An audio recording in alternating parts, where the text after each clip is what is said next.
जब पढ़ने में मन नहीं लगे तो याद रखना कि तुमने क्यों स्टार्ट की थी पढ़ाई।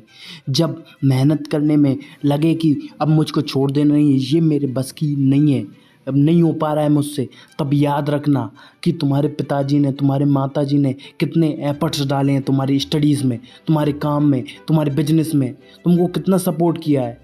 याद रखना जब भी आपका मन लगे कि भाई साहब अब मेरे बस की बात नहीं है, अब तो नहीं हो पा रहा है, टेंशन हो गई है, भाई साहब एक बात और ध्यान रखना कि जब तुम क्विट करने जा रहे हो ना, तो याद रखना जो सब तुम्हारा मजाक उड़ा रहे थे, जो तुम्हारा इंतज़ार कर रहे हैं कि तुम कब क्विट करोगे और वो कब तुम्हारा मजाक उड़ाना चालू करेंगे, क्योंकि हमेशा याद रखना कि कोई भी तुम्हारे साथ खड़ा नहीं होगा।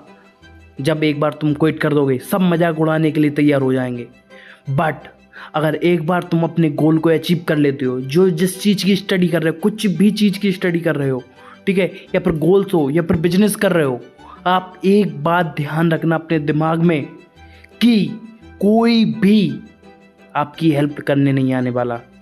अगर आप क्विट कर देते हो, जितने साल आपने मेहनत की है, 5 साल, 6 साल, 7 साल, 8 साल, पिछले इतने 8 सालों से आप अपने एफर्ट डाल के स्टडी कर रहे हो, मेहनत कर रहे हो, अपने बिजनेस पे फोकस कर रहे हो, अपने गोल पे फोकस कर रहे हो, और इन द एंड आप क्विट कर देते हो, आपसे नहीं हो पा रहा है, और एक बार छोड़ देते हो ना, सारी की सारी मेहनत पिछले 2-3 साल से जितना भी तुम काम कर रहे हो, सारा का सारा धरा रह जाएगा।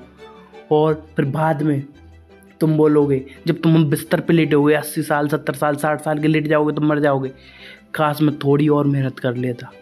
हमेशा थोड़ी और मेहनत करनी रहती है जब आप क्विट करने वाले होते हो। क्यों?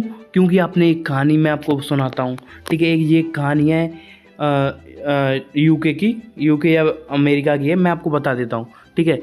एक आदमी था, उसको थोड़ा उसको सोना मिला, थोड़ा ज़मीन में उस टाइम पे सोना बहुत मिल रहा था, ठीक है। तो उसने सोना खरीदा, मतलब खुदा मिला, उसके पास बहुत सारा सोना हो गया, ठीक है। तो उसने उस सारा सोना वो बेच के, ठीक है, एक बड़ा पहाड़ खरीद लिया और उस पर खुदाई करना चालू कर दिया। 8 साल तक उस पर खुदाई करते रहा, उसको कुछ नहीं मिला। तो उसने सोचा कि अब मैं इसको बेच देता हूँ, अब तो कुछ नहीं निकलना ना इसमें, मैंने सब कुछ खोद के देख लिया, इतना गहराई तक खोद कर देख लिया, सारी मशीनों का यूज़ करके देख लिया, ठीक है। और उसने जितना हो सके उसकी जितनी भी प्रॉपर्टी सब बेचकर उसने और लोगों को हायर किया और खोद कर बेच दिया, ठीक है। उसको नहीं मिला, फिर उसने दूसरे बंदे को बेचने के लिए डाला, ठीक। पूरे अमेरिका में उस टाइम पे खबर पहुंच चुकी थी। और फिर जिस बंदे ने उसको ख़रीदा, मात्र 1 हाथ और खोदा था उसने और उसको सोना मिल गया। दुनिया की सबसे बड़ी सोने की खदान मिली थी।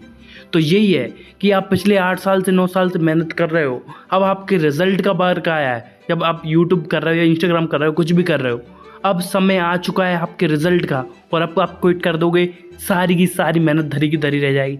चाहे आप जिम जा रहे हो, चाहे आप बॉडी बना रहे हो, चाहे आप कुछ भी कर रहे हो आपके जीवन में, अगर आप क्विट कर दोगे, सारी की सारी मेहनत बर्बाद हो जाएगी। आपके पेरेंट्स जो आपसे एक्सपेक्ट कर रहे हैं सब बर्बाद हो जाएगा, ठीक है दोस्तों। आज के लिए इतना ही, बट आपको मैं एक ही बात बोलूँगा, क्विट नहीं करना, लगे रहना है। जय हिंद, वंदे मातरम।